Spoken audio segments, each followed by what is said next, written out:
এই চুপ, সব পাগল ছাগল এই মাদ্রাসায় চলে আসছে। আচ্ছা সবাই বলো তো জান্নাত কাকে বলে? হুজুর আমি জানি। এই চুপ, এই প্রশ্ন তোর জন্য না।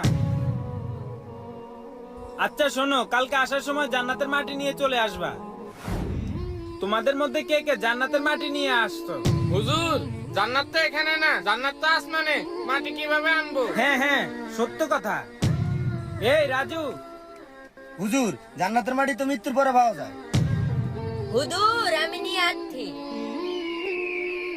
আরে পাগল,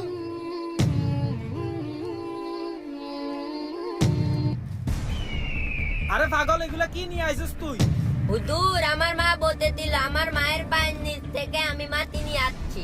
হুজুর সবাই বলে না মায়ের পায়ের নিচে সন্তানের জান্নাত। যারা মাকে ভালোবাসে তারা এই ভিডিওতে একটা কমেন্ট করে যাও, আর ভিডিওটি ভালো লাগলে চ্যানেলটা সাবস্ক্রাইব করবে।